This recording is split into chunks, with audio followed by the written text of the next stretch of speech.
Joy was a humble housemaid working hard to support her sick mother. But one day, everything changed. Her boss accused her of seducing him, a lie she never saw coming. His wife didn't ask questions. She didn't listen. She simply threw Joy into the streets, with no money, no home, and no one to turn to. But just when it seemed all hope was lost, a mysterious stranger appeared. A billionaire. And the son of the president. What happened next will break your heart and inspire you. This is a powerful story of betrayal, courage, integrity, and redemption. Can a broken girl rise from the dust and become something more? Watch to the end and find out how Joy's darkest moment became the doorway to her destiny.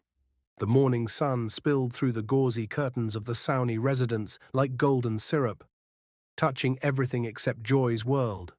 She moved through the house like a whisper, present, needed, but never seen. The only sound that followed her was the swish of her faded wrapper and the soft clap of her sandals against the marble floor. At 22, Joy had learned to carry her silence like a badge. Her mother had once told her, "When you are in another person's house, swallow your tears. Let the walls hear them, not your tongue." So she swallowed. Every day. The Sawney house was a duplex nestled in a quiet estate in Festac, Lagos. The walls were painted cream, the floors spotless, the furniture imported. But the air inside was tense, thick with suspicion and unspoken truths. Joy had worked there for 10 months. She rose before the sun, cleaned the children's rooms, ironed school uniforms, made oats for little Fola and her brother Daniel, washed Agnes's clothes, and ensured that the water tank never ran dry. Agnes Sawney, the madam of the house, was a woman made of steel and schedules. A respected banker with a sharp tongue and sharper heels, she was rarely home. Most days she left before the cocks crowed and returned after the moon yawned. She barely looked at Joy except to hand over the grocery list or scold her for forgetting to warm the stew. Her husband Femi, however, was always home. Femi claimed he did drop shipping, an online business that allowed him to manage vendors. But Joy noticed he spent more time lounging than working.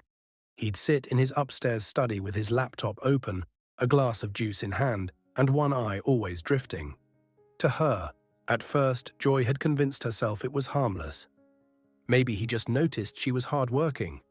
Maybe he appreciated how well she cleaned the windows or folded the laundry. But it wasn't appreciation. It was hunger. She felt it in his lingering glances, in the way he found excuses to call her upstairs. "Joy, the air freshener is finished." "Joy, my charger isn't working."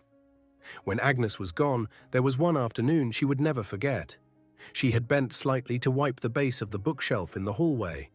Femi's voice startled her. "You bend like a river, Joy." Smooth, flowing. She froze, her sponge dropped from her hand. "I said," he repeated, "you're too beautiful to be a maid. You know that, right?" Joy didn't answer. She picked up her sponge and walked away. Her heart pounded so loud she feared he would hear it. From that day on, she made sure never to be in the same room with him. She avoided eye contact. She kept her wrapper tight and her blouse high. But he kept coming closer, closer with his words, his looks, his threats. The most painful part, the way he would switch. When Agnes came home, he'd become cruel and dismissive. "Joy, don't you know how to sweep properly? Joy, your food is tasteless, eh?" In front of his wife, he became a man irritated by her presence, as if her very existence annoyed him. Agnes never noticed, but that was what scared Joy the most. Madame Agnes trusted her husband blindly.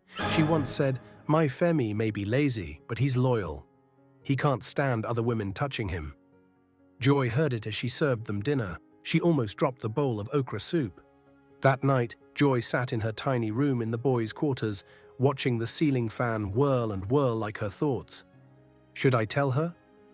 Should I risk it? What if she doesn't believe me? She thought about her mother, Mama Neka, lying in a narrow bed in Enugu state, her feet swollen from diabetes. Joy's last salary had gone into buying her insulin.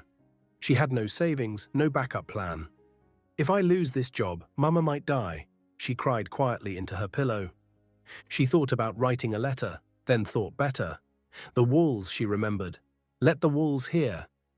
Each day that passed, Femi's pressure grew heavier. His voice dropped to whispers, his eyes followed her like shadows, and Joy's silence grew thicker. She walked on eggshells and prayed that one day she'd find the strength to speak, or a miracle would find her first. One day, Joy was already awake, standing in the kitchen as the electric kettle boiled. She moved with practiced ease, frying eggs, buttering bread, pouring tea, just like every other morning. Except her chest felt heavier. Every corner of the house now held a memory she didn't want. The corridor near the staircase where Femi had whispered something vile, the hallway by the children's playroom where he had brushed against her back and pretended it was a mistake. Joy had become a prisoner in a place she worked so hard to maintain. As she placed a tray on the dining table, she felt it again. The eyes. Femi stood by the living room window, arms crossed, watching her. He wasn't smiling, he didn't say a word, but his stare made her skin feel tight, like it didn't belong to her anymore. She turned away quickly.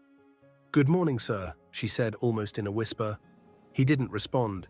He just kept watching her until she walked back into the kitchen. Joy's heart was beating fast. Every day it became more difficult to act normal. She no longer found peace in her duties. Washing dishes, which used to calm her, now felt like punishment. Even the children had started noticing. "Joy, why do you look sad all the time?" Fola asked one afternoon while she braided her hair. Joy forced a smile. "I'm just tired, my dear." But it wasn't just tiredness, it was fear. And it was building up inside her, like boiling water in a pot with no lid. Later that day, Femi called her to the upstairs study. She hesitated. Her feet didn't want to go, but she couldn't say no. She knocked gently. "Come in," he said.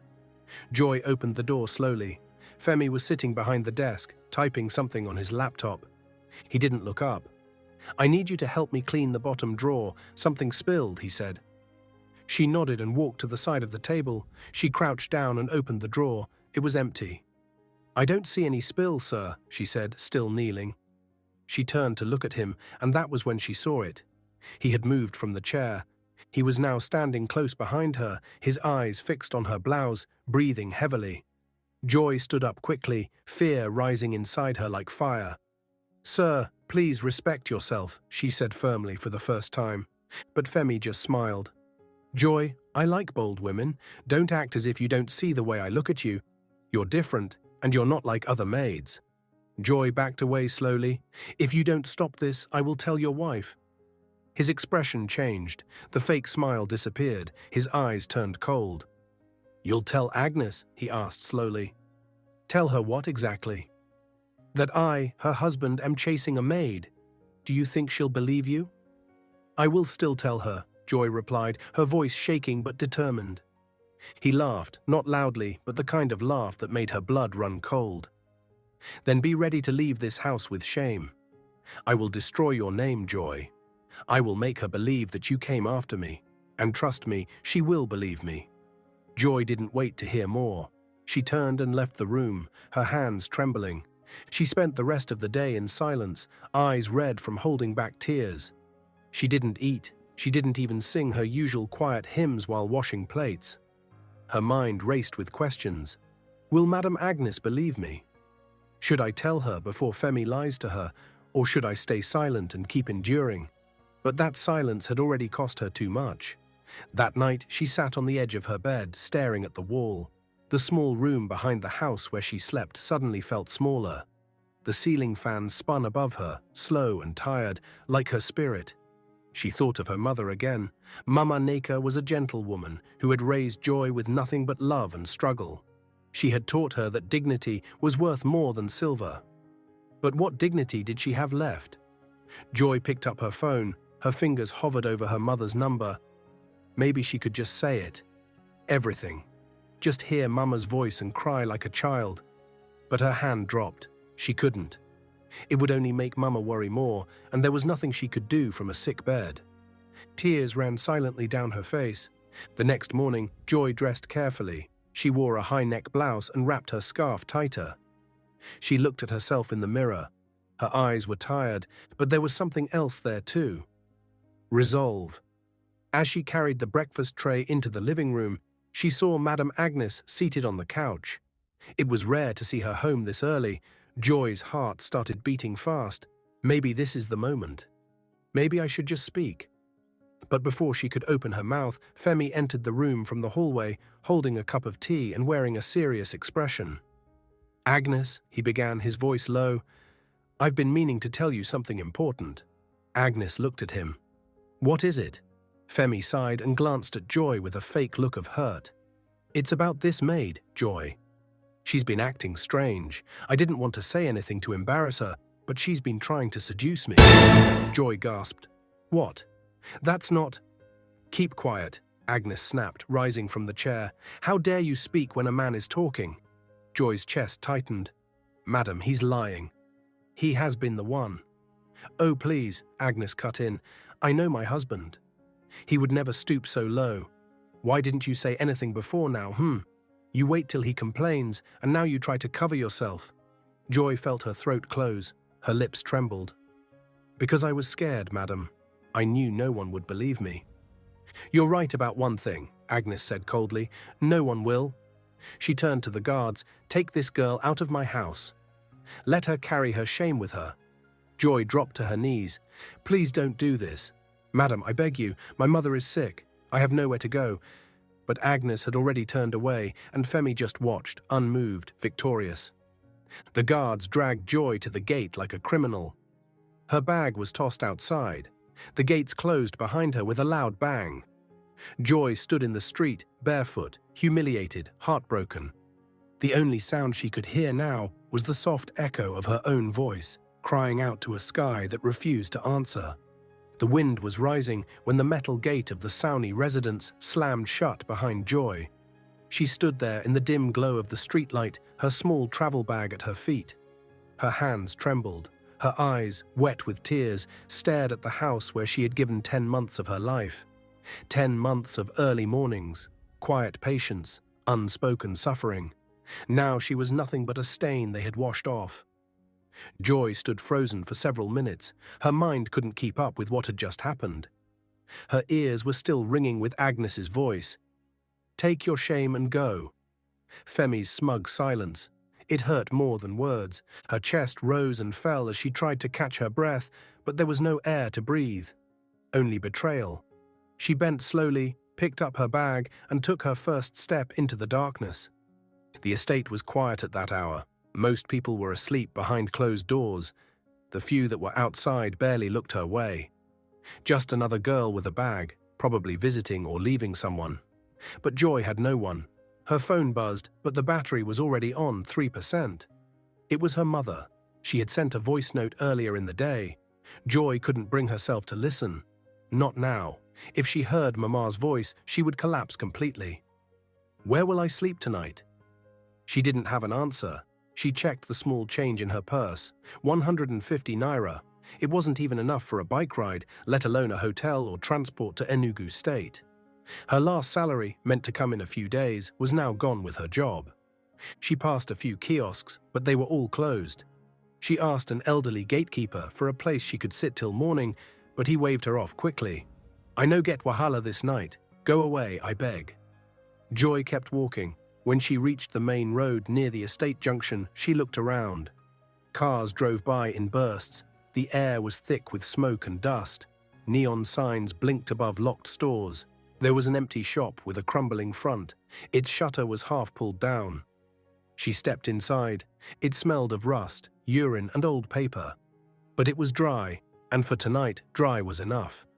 She dropped her bag and leaned her back against the wall. She pulled her wrapper tightly around her shoulders and slowly sat on the floor. For the first time in years, she let herself cry out loud. Not silent tears, not hidden sobs in the boys' quarters, real, aching, breathless crying.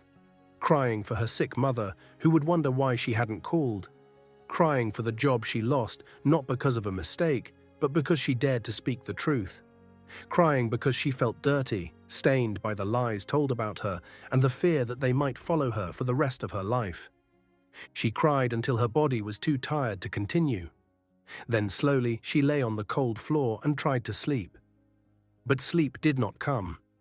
The night passed in fragments. She would close her eyes for a few minutes, only to be startled awake by distant shouts. the rattling of passing buses, or the echo of her own name being called in a dream. By 5 a.m., Lagos was already waking up. She heard traders pushing carts, calling out their goods. A man nearby lit a cigarette, the match flaring like a small fire in the dark. A group of boys ran past, laughing loudly. Joy sat up slowly. Her back ached. Her eyes were swollen. She stood, dusted her skirt, picked up her bag, and walked out into the early morning light. She looked around and realized she had no plan. No destination. No idea what to do next, but something inside her whispered, "Keep moving. Don't stop." So she began to walk. She followed the road leading to mile 2, hoping to find a bus park. Maybe she could beg a conductor to let her ride halfway to Enugu State, or at least call her mother from a shop. She would explain everything. She would cry. Maybe Mama would pray with her, give her the strength to face the shame. But she hadn't eaten in almost 24 hours. Her legs were growing weak. Her clothes were dusty. Her scarf stained. Her face carried the weight of the night before. The road she walked was busy now. Cars honking, danfos speeding by, traders setting up stalls. The city had come alive, but she felt invisible, until suddenly she wasn't. She didn't hear the horn. Her ears were filled with thoughts, loud, painful thoughts, and her eyes were blurry from lack of sleep. She stepped into the service lane without thinking. A loud screech. Tires burned against the road. A black SUV swerved dangerously, barely missing her by inches.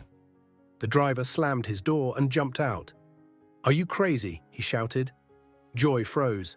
Her knees gave way slightly. Her head dropped. She didn't have the strength to answer. "Do you want to die?" he barked, walking toward her. "Are you blind? You almost got yourself killed." Still, she said nothing, but something in her face made him stop. The anger on his face softened. His eyes scanned her, her dusty wrapper, the small travel bag, her tear-streaked cheeks. He noticed the trembling hands. Then he saw the tears. Not fresh ones, but the ones that had dried overnight. "Hey, are you okay?" he asked again, this time much more gently. Joy raised her eyes slowly. For the first time in hours, she looked someone in the face. Her voice was low and cracked when she finally whispered, "No, I'm not okay." The man paused. His expression softened immediately. He was tall with well-kept hair, neatly ironed clothes, and expensive shoes that had just stepped into the Lagos dust. He looked like someone who didn't belong in this part of town. Like someone who had drivers and security, not street dust on his shoes. He took one cautious step closer. "What happened to you today?" he asked, his tone calm and respectful. Joy opened her mouth, but no words came. Her throat was dry, her lips cracked, her mind still reeling from the events of the night before. She looked down at her wrapper and dusty sandals, her hands wrapped tightly around the strap of her worn travel bag. The man noticed everything, the shaking fingers, the way her shoulders curved inward, like someone who had been trying to protect herself for too long. He exhaled softly and looked around. The street was coming alive, people hurrying to work, cars honking, hawkers shouting prices, but he saw only her. "Come," he said gently, "there's a place just down the road where we can sit. You need water and maybe food." Joy looked at him again. She didn't move.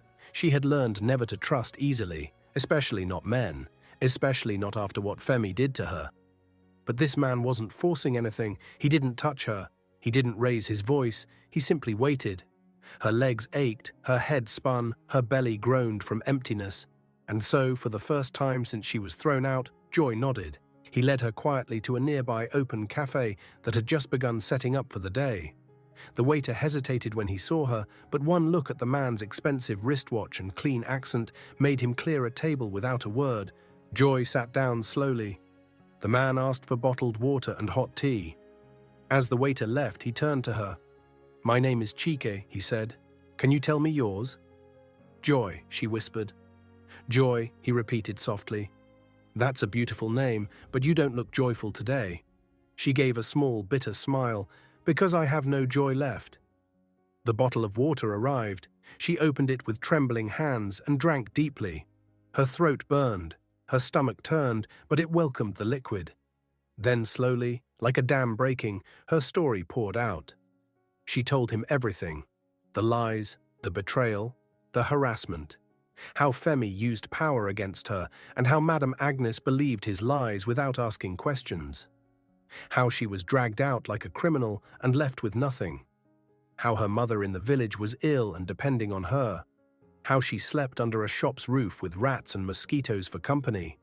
How she almost gave up walking this morning. How she almost let that car hit her without caring. Cheek said nothing throughout her story, no judgment, no interruption. He simply listened. When she was done, she looked up, ashamed. Her eyes brimmed with tears. "I'm sorry. I shouldn't have said all that. I don't even know you." Chaik shook his head gently. "Don't be sorry. You've held this pain for too long. You needed someone to hear it." Joy lowered her gaze. "I don't know what to do anymore. I have nowhere to go." He tapped his fingers thoughtfully on the table. "What if, for today, you let someone help you?"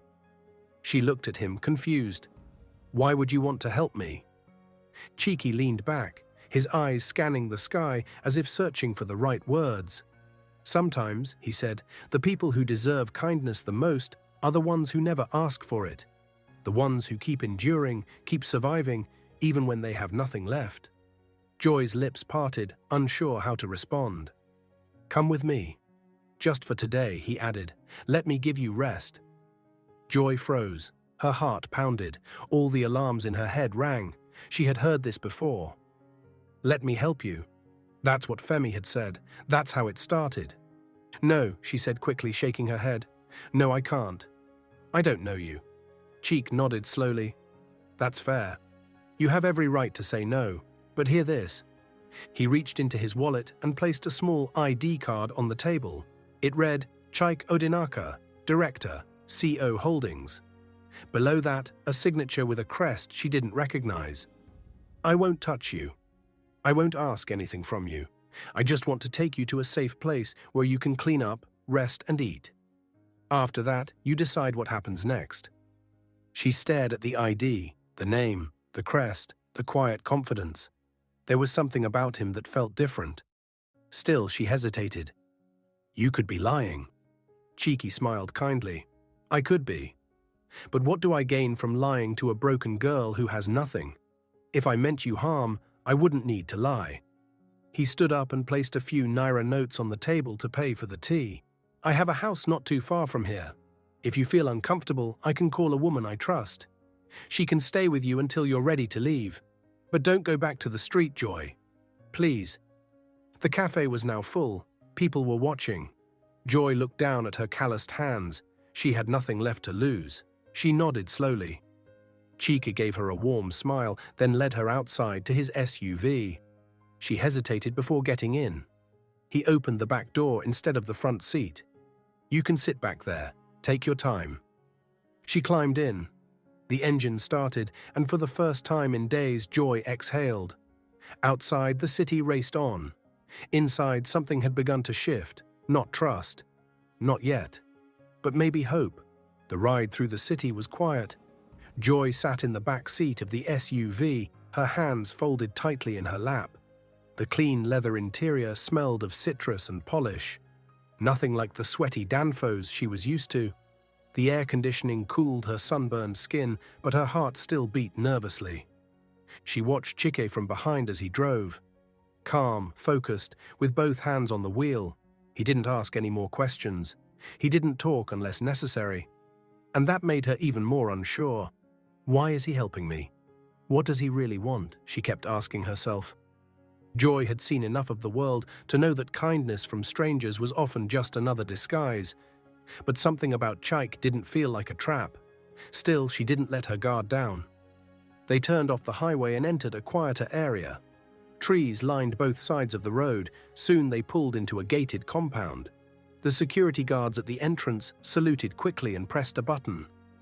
The massive black gates rolled open without a word. Joy's eyes widened. The compound was large and beautiful. Neatly cut grass, water fountains, sculpted flowers. The driveway curved into a wide front yard where a large cream-colored house stood. Elegant, modern, peaceful. She had never seen anything like it in her life. Chaik stepped out and opened the rear door for her. Come in. You'll be safe here. Joy stepped out slowly, gripping her bag like a lifeline. A middle-aged woman wearing a clean apron appeared from the entrance. She had a calm face and a motherly air. Chike waved her over. Auntie Iya, please take her in. Give her something warm to eat and let her rest in the rose room. Yes, sir, Auntie Iya replied, nodding with respect. Chike turned back to Joy. This is Madam Iya. She's like family. She'll take care of you. I'll be in the study if you need anything.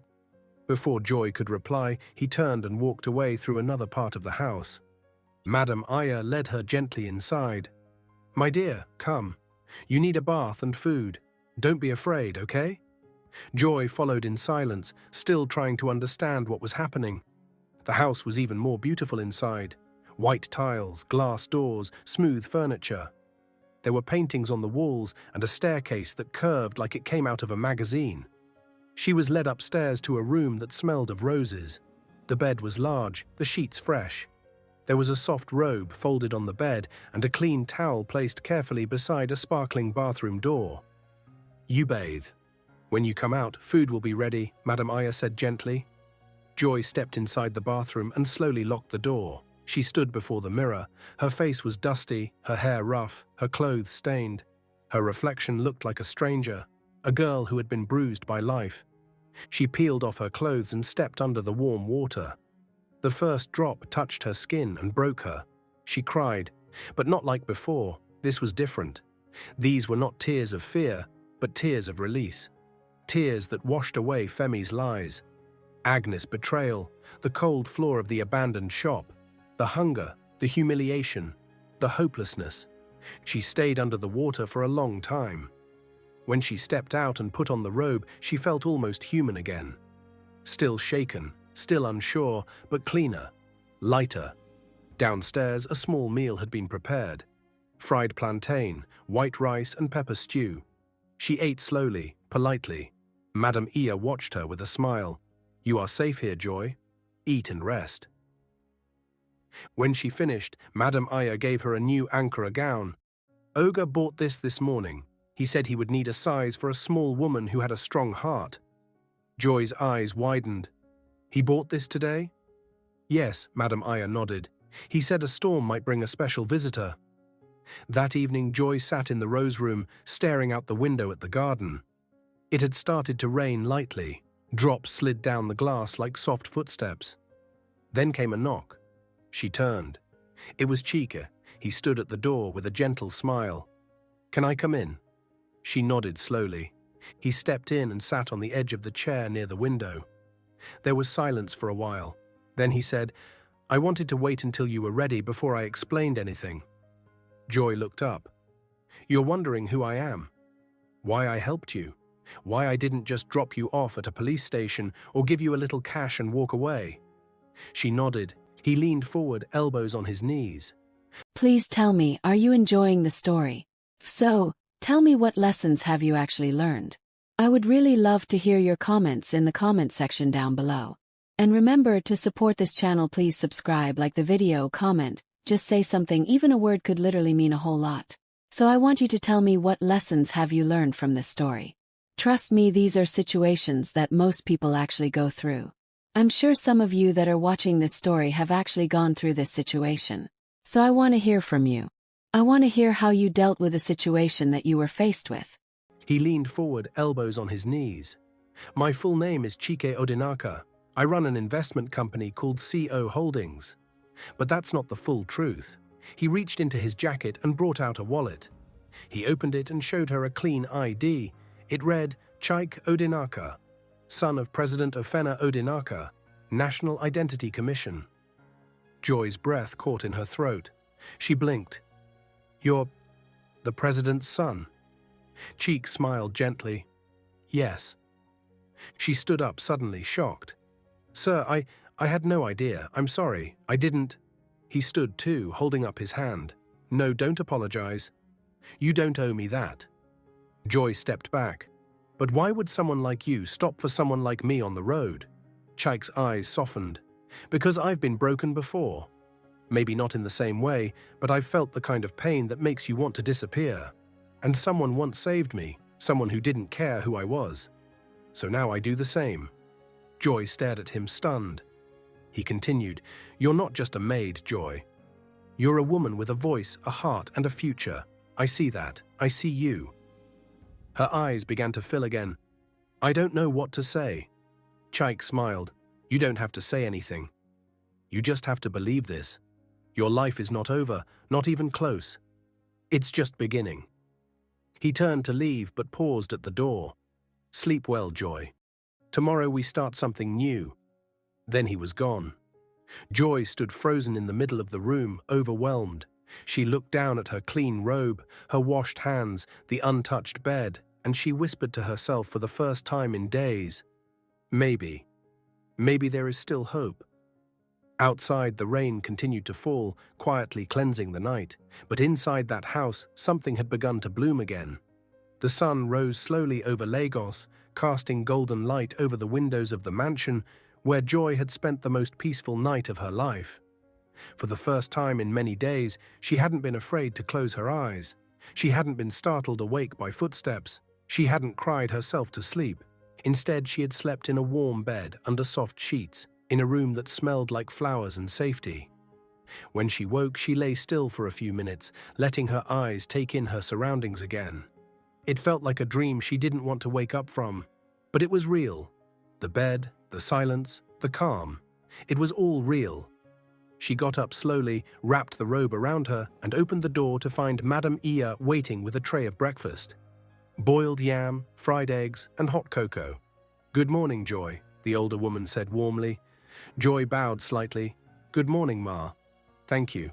You slept well?" "Yes, Ma, better than I have in a long time." "Good. Oga said to tell you to meet him downstairs in the study when you've eaten and dressed. He left something for you." Joy's heart skipped. "Left something for me?" Madame Eniye smiled. "You'll see." 30 minutes later, Joy descended the stairs in the simple peach-colored dress Madame Eniye had laid out for her. Her hair was combed back and her face looked refreshed. She walked slowly toward the study with quiet steps. The study door was open. Chike stood by the window, hands in his pockets, staring out at the garden. He turned as she approached and smiled. "Morning," he greeted gently. "Good morning, sir."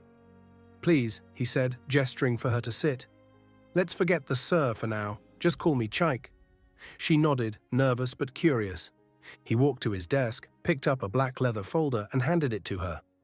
"I want to show you something," he said. Joy opened the folder slowly. Inside were several neatly arranged documents. She squinted at the first one. It had her name in bold at the top.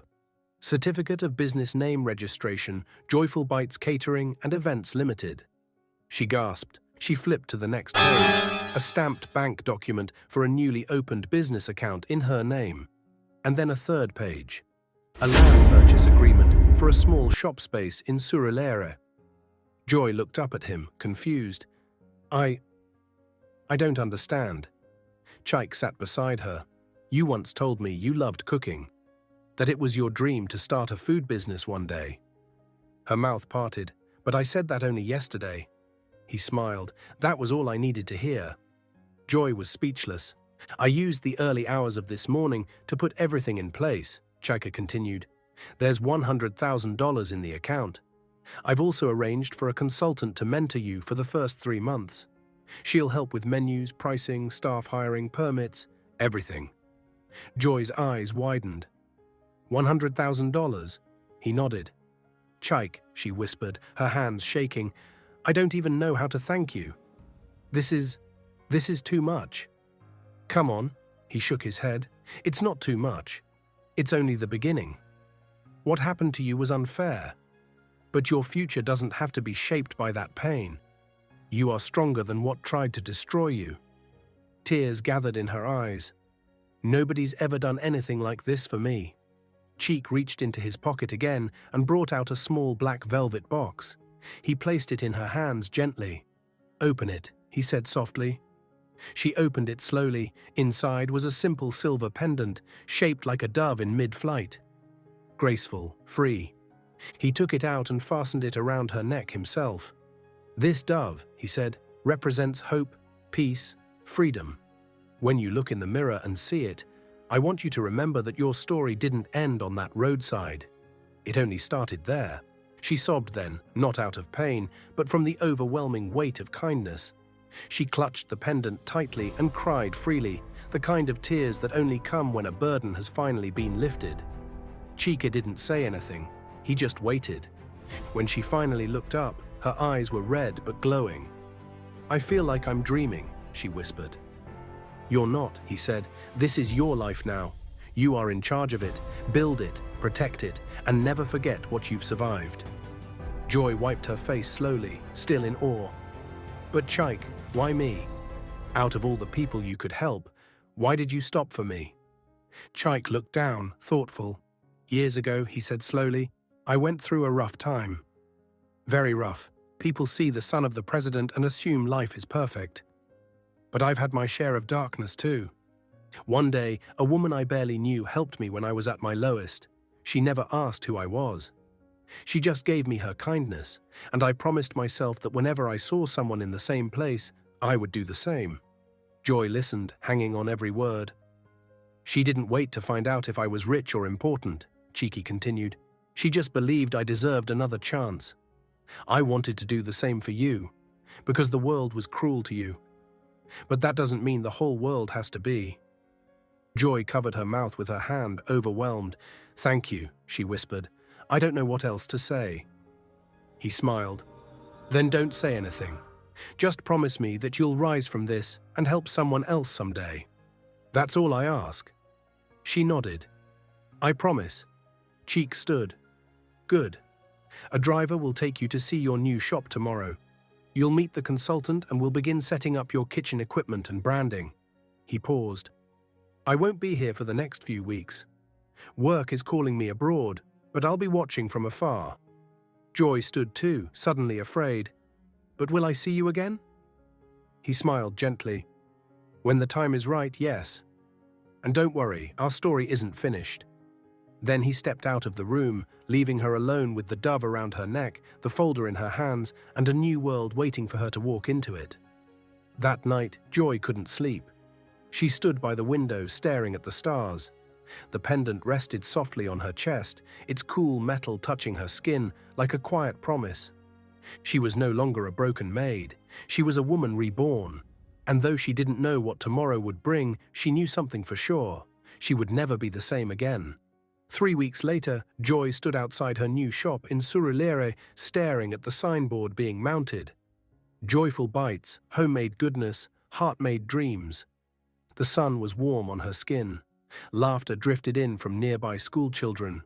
She pressed her hand gently to the silver dove pendant resting on her chest. Everything had changed. Inside the shop, 2 young girls she had just employed were wiping down tables. Another girl stood at the stove, learning how to prepare her special pepper sauce. These were girls like her, maids who had been dismissed unfairly, girls with bruised hearts and broken pasts. Now they had hope, and it all began with one man. Cheeky had left Lagos after helping her set up the basics. Since then, he hadn't called. He hadn't sent any messages. She had no way to reach him directly. Still, she kept his card safely in her Bible, worn but precious. She thought about him every day. Sometimes she wondered if he would ever come back, or if he had simply disappeared the way miracles often do, quietly and without warning. That evening, Joy sat in her modest apartment, scrolling through the news on her new phone while sipping Zobo. She stopped at a headline that made her freeze. "Breaking news, President's son. Chike Odinaka wins multi-million-dollar tech hub deal in Dubai." She clicked on it. There he was, wearing a navy blue suit, shaking hands with dignitaries. Cameras flashed. People smiled around him. Joy stared at the screen. Her heart pounded. He really is the president's son. Tears filled her eyes again, this time not from pain but from awe. The man who sat across from her in a roadside cafe, who handed her food, who listened without judgment, who gave her dignity when she had nothing. He was a prince in disguise. She clicked off the screen, too overwhelmed to keep reading. The pendant on her chest felt heavier now, as though it carried not just silver, but memory. 2 days later, Joy arrived at the shop early. A letter was waiting for her, delivered by private courier. No return address, just her name written in clean handwriting across the envelope. With trembling fingers, she opened it. "Joy, by now you've probably seen the news. I told you I'd be watching from afar. You've done more than I imagined. Not just building a business, but building people. I won't ask for thanks. This was never about me. It was about you seeing the strength you already had. The dove you wear isn't just a symbol of peace. It's a promise. When you least expect it, I will return. Not as a stranger, but as a friend. Until then, keep flying." Joy pressed the letter to her chest. She smiled through her tears. Not every story ends in love. Not every prince stays to build a castle. But sometimes the most powerful kind of love is the one that gives you wings and watches you fly. She looked outside. A girl passed by barefoot, carrying a tray of oranges, eyes downcast. Joy opened the door and called gently, "Sister, are you hungry?" The girl turned, surprised. "Yes, Ma." "Come in," Joy said. "You're safe here." As the door closed behind them, the dove pendant glinted softly in the morning light. Hope had not only flown home, it had found a place to stay. This story also reminds us that our status does not define our worth. And sometimes the greatest transformations begin with moments of pain. When the world turns its back, there are still people, often unexpected, who carry the light of compassion. Above all, it teaches that helping others rise without expecting anything in return is one of the purest and most powerful forms of love. What did you learn from this story? Drop your thoughts in the comments section. I would be glad to read them. And guess what? There is another interesting moral story coming in a few days, so please subscribe to this channel and turn on your notifications bell so you'll be the first to watch when I upload it. If you enjoyed this story, don't forget to hit the like button and share it with your loved ones. Thank you so much for watching. God bless you.